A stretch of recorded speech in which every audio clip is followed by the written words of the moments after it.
Hey everybody, welcome to this week's episode of Pensado's Place. We've got the super hot, critically acclaimed, unbelievably reviewed, up for the rock album of the year in the 23 Grammys. We have the founding members of Spoon. You'll meet Jim Eno and Britt Daniels in just a second. Couple things first. Congrats to the winners of the GPU Audio Sound Design Challenge. Visit the link in the description to check out the winning submissions because a lot of you guys put in stuff and they were very pleased with what they did. Stay tuned for future contests and announcements. A lot is going on with GPU. And if you want to access the beta suite of their products, visit www.gpu.audio/products. Be involved with this company. It's a really, really cutting edge team here. Nugent Audio, we've got some exciting giveaways coming at the top of the year. Until then, which is not that far away, get 30% off of Paragon ST. Head over to nugentaudio.com to download. You want to do that.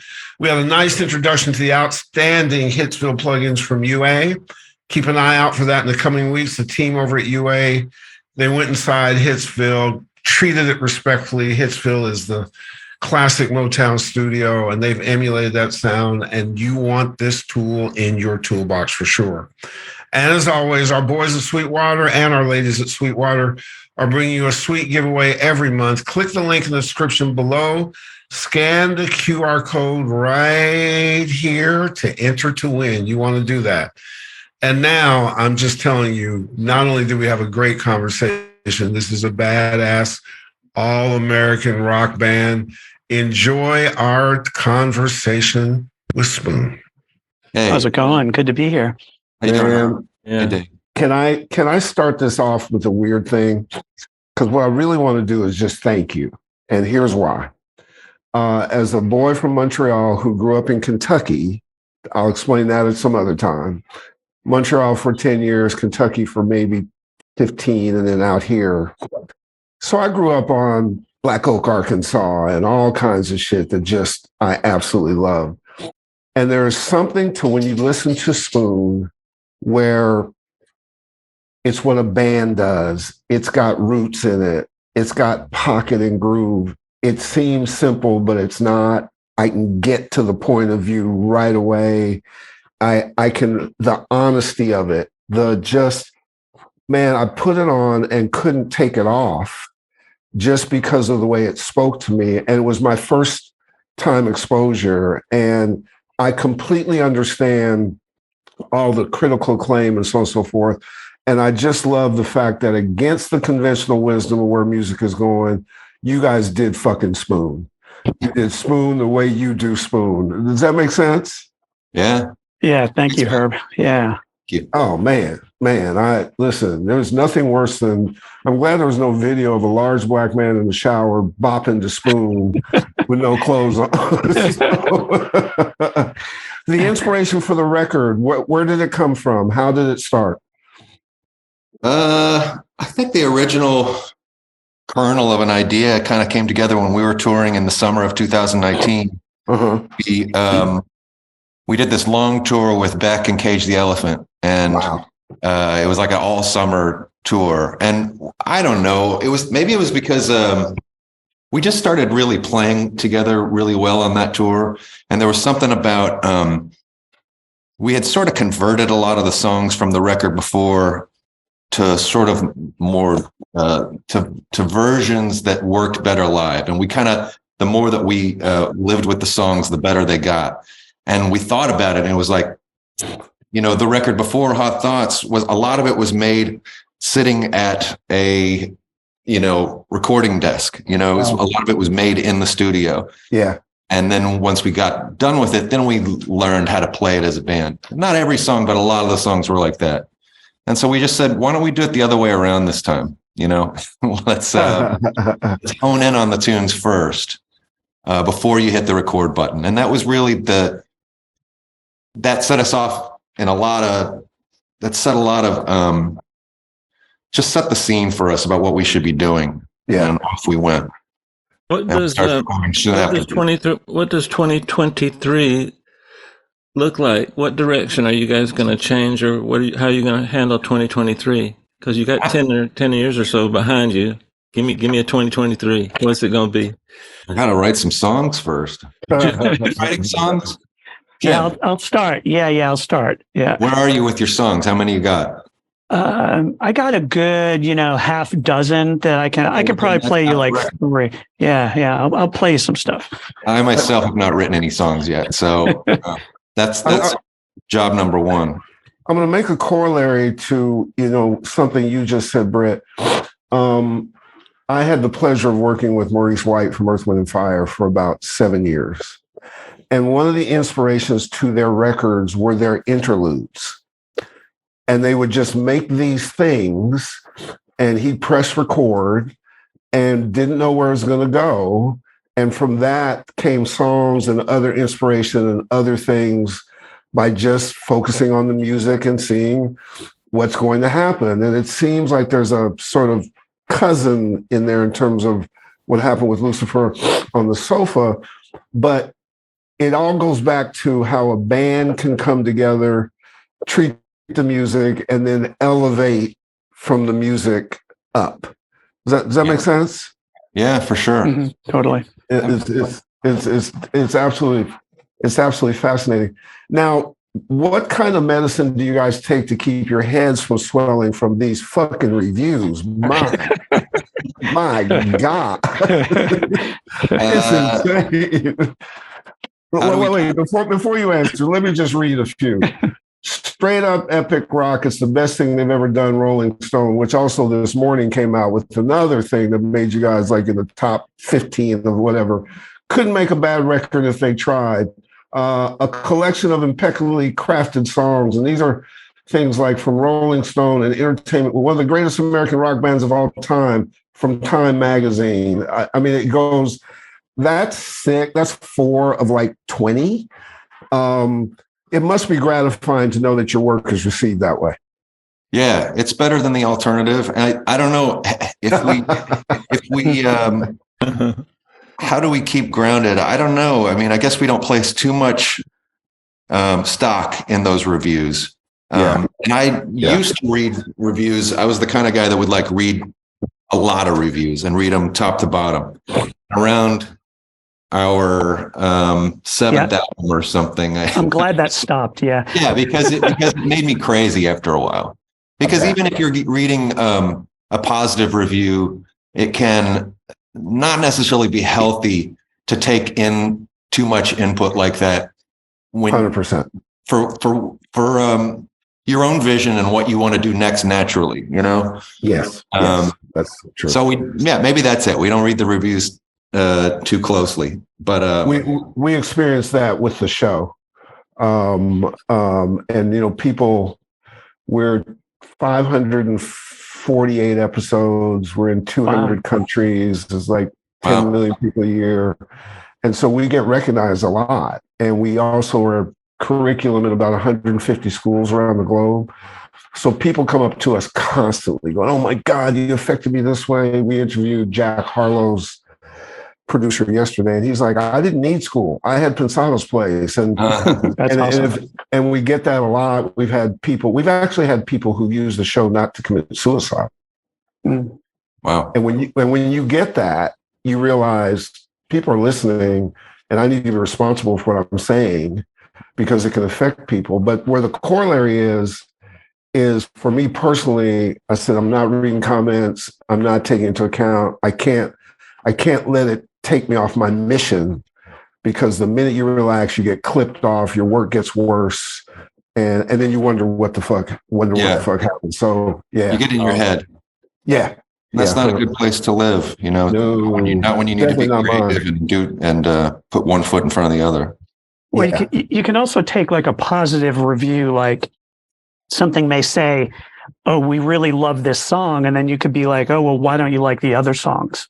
Yeah, like you can turn it around and so it's about getting out of your head and not. If there's a review and it has every sentence is positive except for one. The one. Yeah, exactly. Right. You focus on that, and then it sort of ruins the review. Yeah, and you can see in kids today who are following comments and doing whatever, they're just batshit crazy chasing people who have keyboard courage who don't know them and are defining them. Like Keyboard courage. Yeah. I like that. Yeah. Yeah. Not happening. Yeah.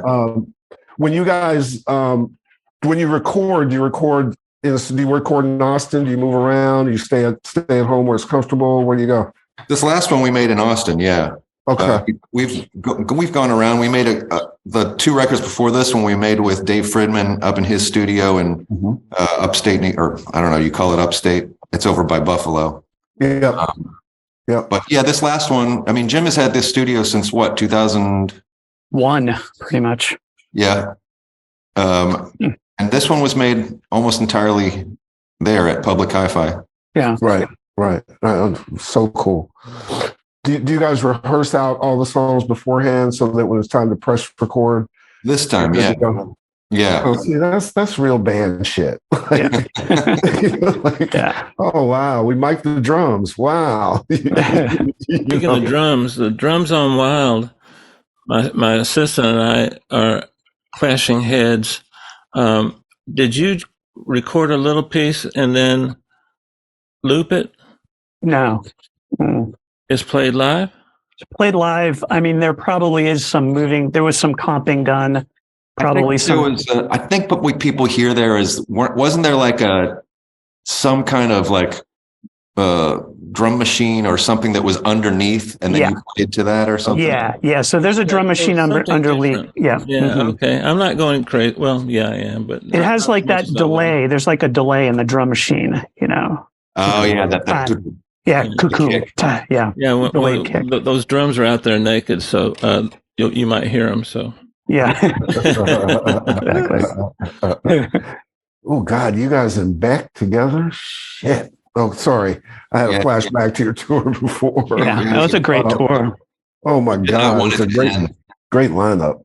And a lot of times, doing tours where you're not the headliner, it can the experience varies, and usually, honestly, it can be a little shitty. But this tour, something about this tour was just magical. We just had it really was great music, and we just had like all of the crews, all of the bands. Just it felt like summer camp. It was a good time.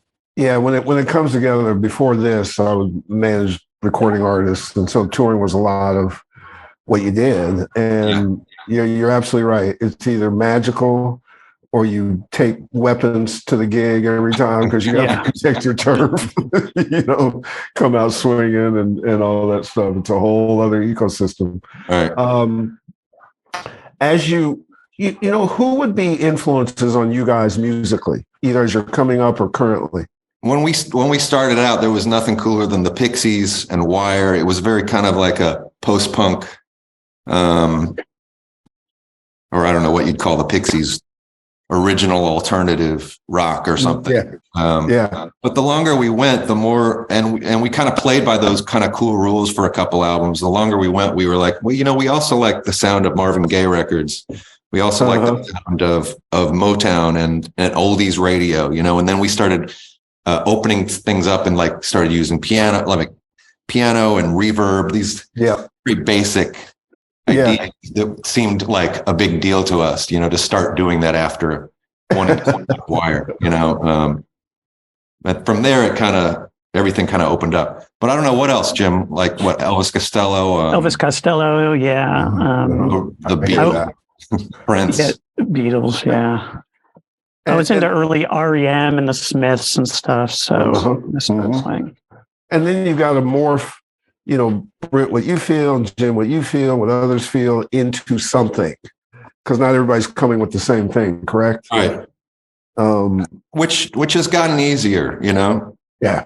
I think as a kid, everybody kind of comes in with this idea. If somebody comes in with an idea that seems contrary to what you thought it was going to be, it's foreign, and you sort of react against it in this way that's like combative, right?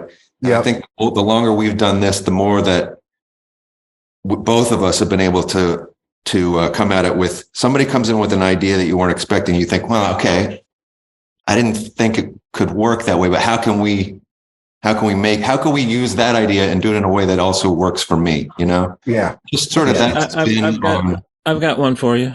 Yeah. I've got one for you. So I'd like to hear a tiny bit more Texas, because big state, big heart, big music, and we need a little blues in there somewhere. Right. Right. Can you Yeah. do that for me? Yeah. Well, for the next record. Man, you know what? I try to put a little Cuba in all my work because that's my background. Oh, really? But a little bit of Texas wouldn't hurt. Yeah. As We've a matter of gotten fact, more. listen to Edgar and Johnny's new record, man. It's crazy good. Yeah. Yeah.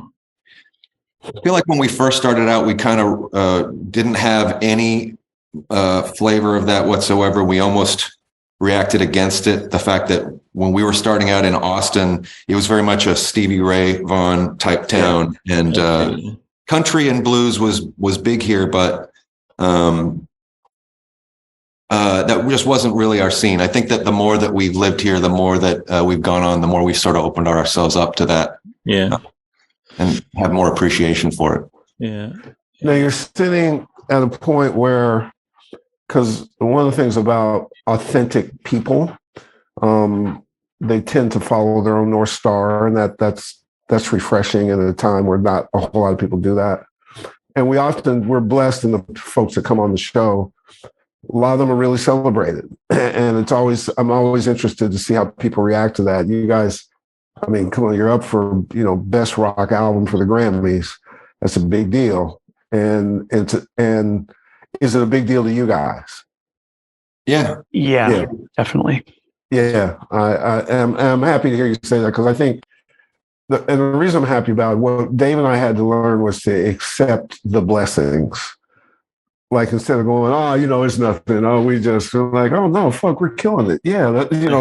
And it's not killing it like we want to be egotistical, but we're just proud that what we thought was good, others thought was good enough to honor it. Right. We probably one of our biggest awards, we've been put in the Tech Hall of Fame. Now, I won't make this about us, but one of our biggest responses that we had personally was when the Latin Grammys celebrated us, and 25 different Latin countries came on and said, "We love you guys." We were like, "No shit," really, like, amazing. Now, that's not the same as when Paul McCartney sent something and said, "Hey, congratulations on Pensado's place."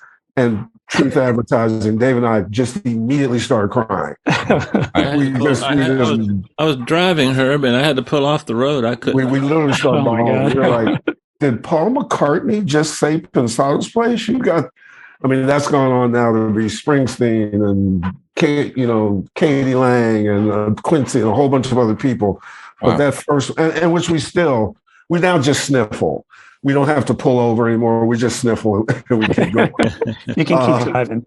But to Spoon's credit, the thing that I love is that you can't stop this onslaught. This music is speaking to people in a way that just cuts through, man. And there's so much. When we all came up, there was a defined path. Put out a record, do this, hope it was successful, hope it charted, go on tour. Now music comes, there's too much. There's so much music that it's almost become commoditized. Mm-hmm. And so to break through the clutters is really amazing. You guys find that? Yeah. There is less value on music these days, especially on albums. The way that it's consumed just sort of lends itself to that, right? Yeah, it sucks in my view. But as you choose the people to work on your records, is it driven by the music, the comfort with the people, their particular set of skills, all of the above? Yeah, I'd say all of the above. I mean, with the producer that we worked with on this last one, we knew he had, we knew he had worked with Queens of the Stone Age. We knew he had worked with Iggy Pop and Adele, and that sounded good. And I just went and had a meeting with him that lasted about 30 minutes. And I walked out of the meeting thinking, this guy kind of seems like us, just like he's a chiller. He's not he's not over the top. He's not like a music biz hype man. He's just He's just a music fan, and we ran with it, and it worked. Sure did. Yeah, sure. When you started your career, who was your biggest inspiration at that time? Like recording wise or musically? All the above. Yeah. I mean, I'm a lifelong Prince fan. Maybe Prince, the Beatles. Like I say, the Pixies back then was a big one for us. But in terms of product, like Jim, who would you say production wise? Well, I would say like definitely the Beatles, like just, looking at how they did things and, like the Tomorrow Never Knows, how they used the Leslie for that, and their innovation, I feel like is pretty inspiring. And then back in the early days, Stephen Street was sort of, his stuff was great. But I don't know, the Beatles just sort of had, there were so many different and cool sounds in all of their records. I feel like, as an engineer and a producer, you can sort of spend years looking at that stuff. Yeah, it's amazing we're still talking about it, right? Yeah. Yeah, exactly right. Where did your psychedelic influences come from? Well, the things that you can say that are legal. I mean, being from Austin, the 13th floor elevators were a big one here. And Austin is, that was ZZ Top's band, right? It was. He played with them. Billy Gibbons. He was in the Moving Panoramas. Is that what? Or Moving Sidewalks? I think. Yeah, Moving Sidewalks. When 13th floor elevators were happening, and they would gig together. Yeah, I love Billy. Yeah, he's fantastic. I got to talk to him once. But yeah, 13th floor elevators. When I was like in high school, the Butthole Surfers were something I'd go see every now and then, and that was definitely a trip, Did you ever see him fire a shotgun? Yes. Oh, you did? Yeah. That's crazy. Wait, explain that. At the ceiling. That's amazing. Yeah. Oh, Jesus. And it was unreal. And I think I was in high school. I came down to see them at the Ritz on a Thursday evening, which I wasn't really supposed to do. And because I was living in Temple, it was an hour away. Flaming Lips opened, Butthole was closed, and it was, and I was like, there's naked women on stage and him firing a shotgun and films over the dissection films shown for the band. That's amazing. That was heady stuff. It seems to me that another musical city that Spoon would coexist easily in is Nashville. Ever recorded there? Worked with folks from Nashville? We mixed a record there once. I like Nashville a lot too. I kind of want to go there and do some writing. I don't know necessarily with like Nashville writers, but I asked Alex, our bandmate, do you want to go to just like kind of feel the spirit of it? So just as a Beatles correlation, know that at Blackbird Studios, all of John McBride's codes to get in everything in his studio. Don't give that away. I'm not giving it away, Dave. I'm not giving it away. Okay. It's all Beatle related. All right. Now, what it is, I can't give away because I don't know. But literally, and what strikes me is we have a lot of Nashville friends, but your vision and the commitment to the purity of what you do is very John McBride like.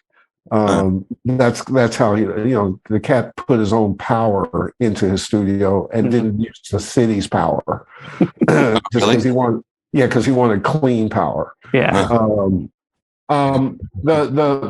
all it is that when you have artisans who take it seriously and they create an environment to take it seriously, then the art gets to speak without the other interference. And sometimes you put those folks together, it can be really special. So, if you're ever there, it's a good place to go write, hang out, do whatever.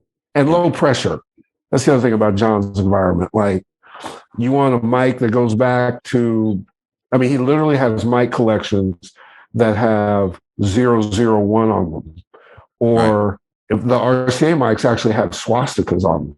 because they came Oh, wow. from that far back. Right. Or if you want guitar collections, or if you want drum collections, or if you want, it's really an amazing, and it looks like a cottage, and then you go behind it and it looks like the Kremlin. You just can't tell. So it's a pretty cool environment. Tell him like when he threw that microphone at you, like a $50,000 microphone. Yeah, well, I still have the urine stains. So, Oh my God. and it's not a pitch for that, but there's so much of that there that as I get to know you guys and listen to the music, it absolutely reminds me of that ethos. Oh, that's cool. Thanks. Yeah, it's cool. So Jim, where was it that we mixed? I can't remember. It was Ocean Way, wasn't it? Ocean Way, Nashville. Sure.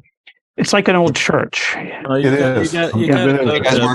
to go to Blackbird, because you'll say, "Can you grab me a snare? Well, you want the one Ringo used on this thing? Do you want this one? Do you want that one?" And he's got like 20 of those things. It's like a museum almost. It's crazy, and like he hangs $200,000 guitars on the walls in the studio, and I said, "John, you don't. Are you not scared?" And he goes, "They're made to be played." See, I do that too, but I'm just lying all the time, like this is Ringo's snare, which one do you want, Absolutely. And yes, we've done interviews in Ocean Way. We've done interviews in RCA and Dave Cobb's studio. Well, he now moved to South Carolina, but which was also amazing. And as guys who are not musicians or not making records to make a living, it was inspiring for us. I can only imagine for musicians who just want to steep in the culture. Plus, you can eat like Austin. There's amazing food. There's amazing stuff to get around. It's there's 11 colleges around Nashville, which I didn't know until we started going. So it's a real cool place to go and get your art on. Right. You know what I'm saying? All right, Jim, that settles it. Yeah, I want to check out Blackbird. I've heard so much about it. Just all the connected. I'll make one call and you'll get concierge service all the way. Done. We'll go there and do some of Jim's songs. There we go. Okay. Should be a fast session. And then just add one little small line. The font can be 4. You just put, "Thanks to Dave and Herb for the Blackbird hook." Yeah, there we go. There we go. Yeah. All right. So this wash, rinse, and repeat process of art. Do you take breaks in between? Is touring kind of the break in between getting stuff, or you're just writing when it hits you and you come up and you stack it and then you record when you're ready? I mean, I've had that goal of trying to write on tour many times, and failed. Sometimes it works for a day or two, but I don't know, something about it. I really do admire bands that are able to write like that. And Prince was on tour and he'd stop in and record, around the world in a day, exactly. And then move on and do another couple shows and then go record the second song on the album. I admire that when people can do that. But I haven't been too successful. Usually when I'm writing, it's once we get off the road. Yeah. Got it. And is there an environment that's better for you to write in, or does it just hit you like you go? Some writers go to their writing place. Yeah. Are you that way?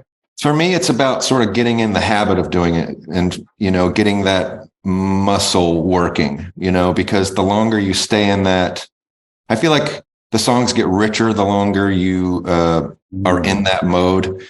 Usually for us, we start out an album and I'll have a couple songs that we think are the songs, and then eventually that they get set aside because the songs get better and better as you keep doing it. So for me, it's like just if I can start doing it every day, think about doing it every day. Doesn't matter really where I am. That's what I need. I remember Maurice told me that he did Boogie Wonderland as a throwaway and never wanted to play it for CBS. Actually fought it. I said, no, this is some bullshit. Like, no, I don't want you to hear it. I don't want you to hear it. No. And then somebody snuck and heard it and said, excuse me, and boom. So he tried to bury it and just Why was he trying to bury it? He wasn't sure about it. Yeah, I think probably like you guys, when you're prolific, you have lots of stuff. Yeah. And then you think you got your vision matched to the stuff, but it doesn't mean that the stuff you recorded goes away. It's sitting over on the side. And he apparently was playing a bunch of CBS brass came in, including, Walter Yetnikoff and great names from before. And he played this whole record and they loved this record. And they said, hey, Reese, what's that? He said, oh, it's nothing. Fucking. No, what's that? Oh, and that went on and on and on. They're like, come on, man, just play it. And he played and went, no, that's not just that, bro. That's yeah. I think that the process of, it's nothing without a great song. Right. It doesn't matter what we do if the song's not there. And that art form is so different for everybody that the process is fascinating. The inception, the ideas, what hits you. I had an artist named Brian McKnight whose biggest hit was based on the instructions of putting a stereo together back when you got instructions.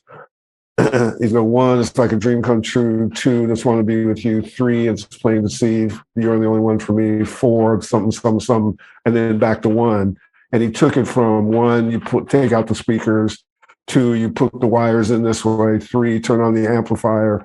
That's literally was his inception. And we sold 4 million records based on that one single. Crazy. You just never know. I don't want to leave you out being a drummer. When you hear a mix of your drums, do you like it to be from your perspective or from the audience perspective? I like your perspective, so I always we've argued about that. You put your hi-hat on the left or on the right when you're doing a mix? On the left. And this is important shit, guys. Yeah, it is. Yeah. Drummer's perspective, yeah. Yep. Yeah, always. I don't know that Britt agrees with that. Well, I'm fine with that. It's not the hi-hat as much as like when I hear toms go around the stereo field like that makes me a little bonkers. Yeah, I don't like that necessarily either. I want it to sound like a kit, Yeah. That's the kit over there, Yeah, right. I'm with you. Right here everywhere. But yeah. Oh, that makes sense. That absolutely makes sense. My philosophy is we read left to right. Why don't we have our drums go left to right? Well, there you go. It's finished when it gets to the right, Yeah, that's true. Like when I want to create a little bit of stuff in the pre-chorus, I'll pan them right to left, and it stops your breathing. It stops mine, and then come in left to right. Really? And then you bring it back on the chorus? Put it normal on the chorus? Yeah. So you'll swap. Wow. Okay. It kind of just grabs your ears or something? Why not? Yeah, that's interesting. Oh, Lord. We may be having a deleterious effect on Spoon.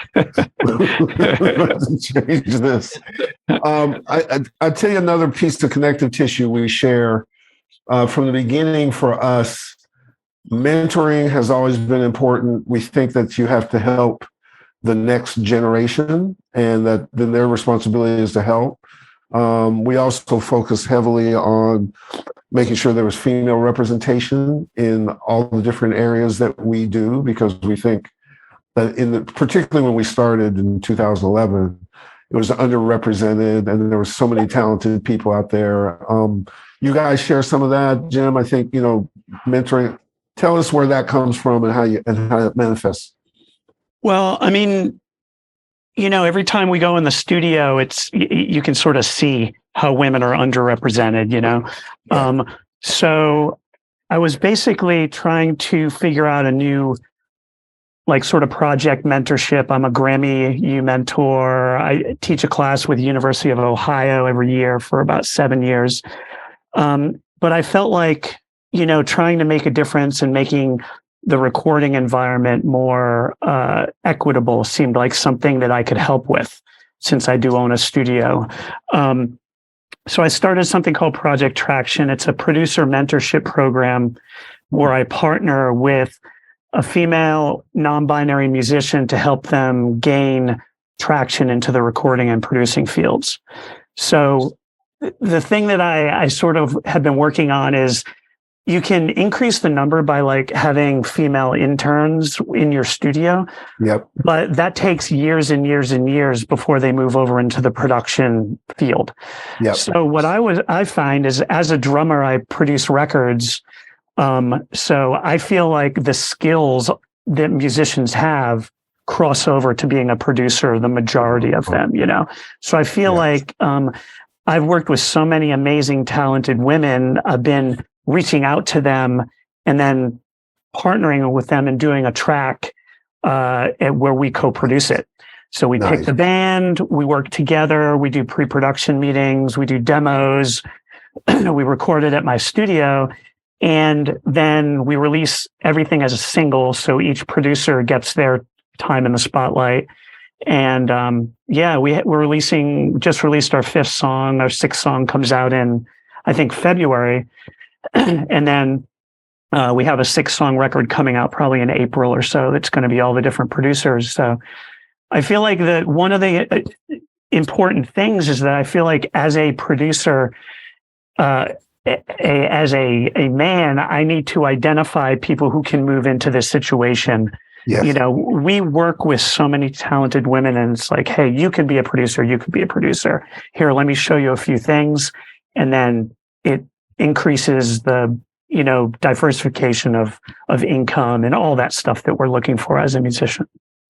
We are the same way. We know a number of really great female entities, gender amplified. I can go on and on.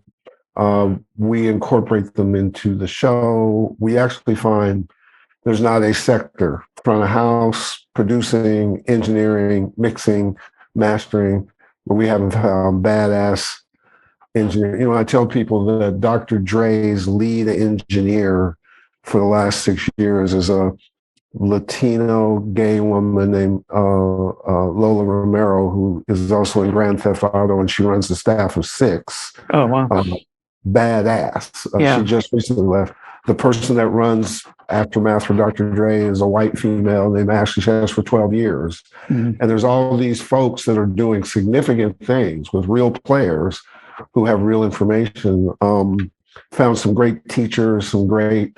So yeah, we're all in with you if we could ever be a help, and would love to cover the program at some point in time. That'd be amazing. Yeah. No, we're down. We're completely down. I'm on the internet, according to my computer, about 10 hours a day, and in the last 3 or 4 years, women have been blooming, like on guitar players and bass, and like you guys did the little thing on YouTube with the shorts, and like there's always almost the same amount of women as men. And by the way, they're good. They're good. They're not like before. You can't call them. They don't have that male, you know. They do. They're really good, and there's like a lot of them now. If you go on and look at it, you'll be amazed how many women are. It's not there yet, but it's growing. You can tell it's almost there. By the way, do you ever have an emotional connection to your instrument, like B.B. King and Lucille? I bet, Britt. I bet you have your guitar name, don't you? I definitely have guitars that mean a lot to me. That there are guitars that I could never let go of. Yeah.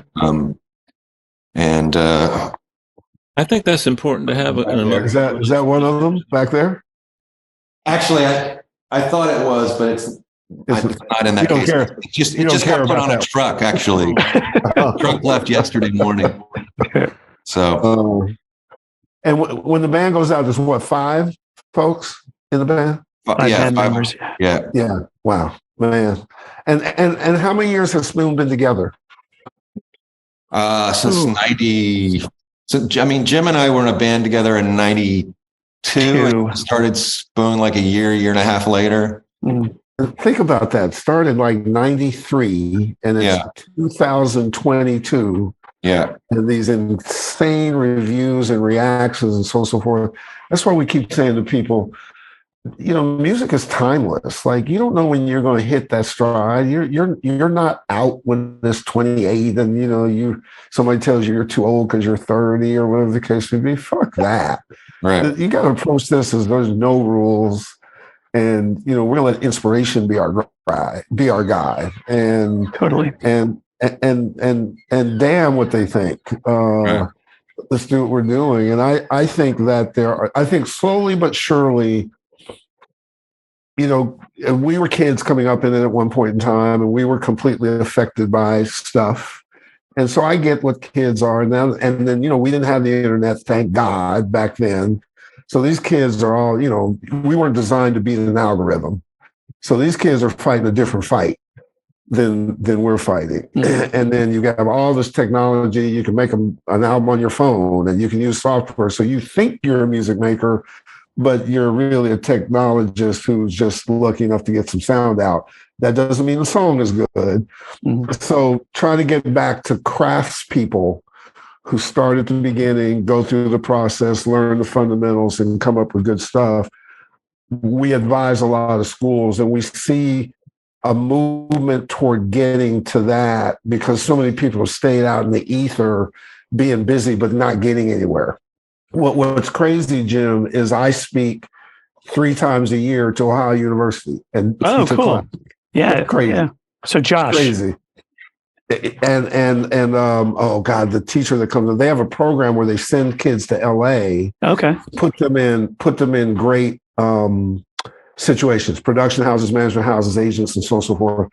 And they've asked me to speak to them as the first speaker every year. Nice, yeah. And they're not audio kids, which is interesting. And I'm able to sort of make a correlation between all of our process and how it's really about the story. It's really about the writing. It's really about the craftsmanship. It's about being inspired and all that kind of stuff, and tie it together. And they eat it up like a drug, literally. Yeah. Finn. Jim, it's my son's name. Oh, really? Yeah. Mine too. He just has 4 legs. Yeah. I'm trying to get some information from you, Jim. How do you get groove to come through your playing? How do you're the groove patriot, and I Vinnie Colaiuta, some of these guys, they just really you hear it and you go, wow, he never hit on the beat, but it just feels wonderful. And how do you approach that as that responsibility for your band? Boy, I don't know. I mean, I feel like it's maybe you just do it. I think it's a style that I have, but I also feel like we do discuss it as a band when I'm recording. Push the hi-hat, lay back on the snare or something. So certain songs need certain things pushed or things laid back. I feel like, we do talk about feel a lot, and, but I do think maybe there's something inherent in just me that I have a specific pocket, I guess. I think that's exactly right. You do. Yeah. Did you always have that, or did it come if a young drummer asks you, how can I get that? What would you say? Boy, I don't know. I really think I was probably, lucky to just have it, as far as like my timing or something. Yeah. I remember one of my first bands I was in, this was pre-Britt, but the guy was like, damn, like, I just feel like dancing when I hear you play, So I feel like I was like, really? Okay, whatever. But I feel like maybe that has something to do with where I like lay stuff. I mean, we're talking like milliseconds, I mean, it's. Yeah. So. My mom was pretty great musician, and she turned on the metronome and said, I want you to make this feel something. I'm like, Mama, it doesn't have feeling. It goes, make it sound like it has feel. Whoa, cool. Yeah. Well, 3 years on that. I'm the resident black guy here. So I can tell you that the pocket with spoon is real. The fucking groove is real. There's no Awesome. question Thanks, about it. Herb. I was like, wait, I'm like doing a double black thing with so, but I got to tell you that when it went to something that felt ballady and emotive, it was as authentic there too. Like it was, the emotional connection and the environment where you go, wait, this touches me differently. It's refreshing because it's new and old all at the same time. Right. It's super cool that way. Thanks, It's man. super cool. Right. Yeah, exactly. Tell me if you think I'm wrong, guys, and I probably am. But it feels to me like if you ask one of your friends or your lady, what'd you think about that hi-hat sound I had? And they go, "What's a hi-hat?" But they can feel the intangibles. They can feel groove, flow, emotion, vibe. Yeah. And so if you create those things, and I feel like that's the drummer's foundation to start with, and then you police it and you make the band do that. But the more of those elements you can get in, the more playlists you can get on, and the more playlists you can get on, the better you're going to be off, And if you just straight by the numbers and what you learned in school, you won't get to other places because you don't have those intangibles. And so I think that's really important to emphasize with the young kids coming up, particularly the drummers, because that's their responsibility. Although in my bands, I used to be the guy, but that did that. But anyway. Yeah. I agree with that. Thank you for that statement, Dave. We really appreciate that coming from you. Yeah. It's true. Okay, so it's really true. It can be make or break. Well, I think to the reality of it is that's partly what's tied into these incredible reviews. These people felt something. Yeah. They defined it differently. They all had sort of a different experience, but they didn't all get together and say, "Hey, let's 30 of us write a really great review about Lucifer on the Sofa." These are individual things where they listen with their group of people, and you don't come back with that kind of glowing shit unless you touch people. I know our show is not think a lot about it. We put a lot into it, but there's something that connects that just is intangible that to protect, but you sometimes don't know what it's going to be that touches somebody. And that's what in my talks with Ohio University I often say, and Jim, I'm curious to hear your stuff too, is it is a great privilege to be a steward of pop culture. So don't fuck it up. Like not everybody has to listen to you. Who gave you the right? So since somebody said, "Hey, I'm going to give you my time," then let me do something with it. Like there's nothing wrong with that. I can get myself off, but also try to do something that inspires you too. And not everybody gets that opportunity. I'm not going to be, I'm not going to be arrogant about that. I'm going to be grateful about it, and then just go try and do something great, because it's such a small few people who get that get that shot. Yeah. All right, so now Dave asked you this earlier, but I think as we're in the cycle, and Jim's got about half a dozen songs, and Britt hasn't written anything yet, but he's going to. Are we doing more touring between now and then, or are we off and we now go back to the woodshed? Do we do outside projects besides Spoon? Do we do other things? It's about to be woodshedding time. We're doing 3 shows next week, but other than that, or 4 shows next week. But other than that, we're probably not going to be playing much till late spring, summer. Time to get in the lab. Yeah. Yeah. Time to get in the lab. Yeah, it's trying to change modes for a second, Yeah. Yeah, for sure. For sure. I enjoy all the modes, luckily. Yeah. Including a la mode. That's my favorite. Yeah, the drummer thing. Exactly. We are super privileged, one, to just know Leslie, because she always introduces us to cool things. And this is one of the coolest of a number of cool things. We really celebrate your success, because I think this is just one person's opinion, but a record like this, a band like Spoon, the music that you create, it's really important for people to hear and to learn from, to know that the possibilities exist by being yourself and having some thought and having your own identity and hewing to your signature and just doing your fucking thing. That's a great compliment. That's a great compliment. Thank you. And it's from the heart. Like I couldn't turn the record off. Dave was the same way.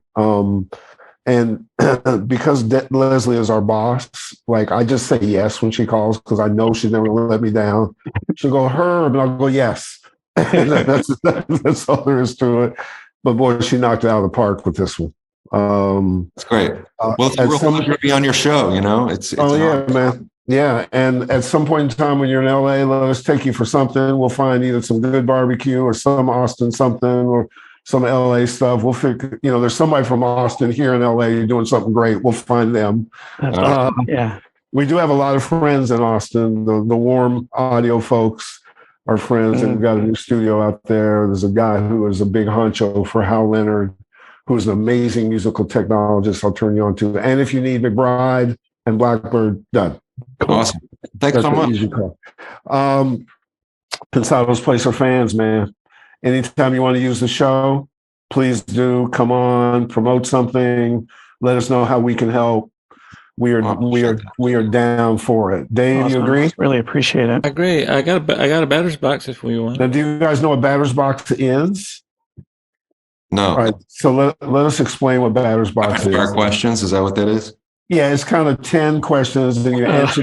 How did I know? Exactly. And it's Herb calls and what I love the fact is that you're lubricating before you get ready to start. You both lubricate at the same time. All right, so let's play a version of batter's box. There's great athletes in Austin, Texas. Your job is to knock Dave's block off, 1 or 2 word answers, and you also it's legal to say, Dave, fuck you. That's a stupid question. So, wow. Okay. Cool. Yeah. FCC in the internet stands. That's all. Fire it up. Let's go. Auto-tune. Nuh-uh. No way, man. Good answer. Good Melodies. Number 1. Needed. Favorite tempo or BPM? 90. 120. It's what my drum machine starts off at when I power it up. In the box. Opinion. Never. Reverb. Short. Live or studio for fun? Ooh. For fun, probably live first and foremost. Yeah. Favorite preamp? It's a joke. Neve. 1064. Okay, let's expand it. Vocal chain. 1064 to Yuri 175 to API EQ. Wow. 558. Impressive. Favorite key? Britt, you take this. I think most of them one I use the most is A. Me too. That's the right answer. Seriously, that's mine too. Yeah, man. It's right there on the guitar. It's just right there. Compressor? I'll switch it up to the LA3A. Same with me. I like that one. Yeah, that's a good one. So that's the right answer. Samples. Samples? Is that what you said? Yes. Sometimes. Plugins. Sure. Yeah. And what's the least expensive piece of gear that you used on a record? Britt, how much was your cassette? Like one of your cassette, like handheld cassette things? Yeah, those were cheap. Yeah. Those are pretty cheap, right? Yeah. What? $30. What about? Go ahead, Britt. I got one too. We always use on the acoustic guitar. Oh, a level lock. Oh, those are expensive now, though. Now they're expensive? Yeah. We used a bottle of Tums, I think, for a shaker. Oh, yeah. Yeah. There you go. Yeah. used There to you use go. those little plastic eggs and drill Oh, them, yeah. put the beads in them, and then cover up the hole. Yeah. Yeah, we had a guy tell us a hand clap. It came with him, and he just used a hand clap. Thanks, Good guys. batter's box. That was fun. Good batter's box. I know there's good athletes in Texas. Good athletes. So, guys, again, thank you for spending time with us. You're just awesome. Don't ever stop. Whatever they tell you to do, say fuck it. Do what you do. All right, you don't ever stop. Oh, we won't. All right. We won't. We're too old to do anything different. This isn't a career; it's a lifestyle. There's nothing we can do. Absolutely. So, guys, you had Spoon. You've met an incredible band. Know that being honest and authentic to yourself is part of the nature of music. It's part of the nature of art. And you want your art to stand out. Follow your vision, and we'll see you next week.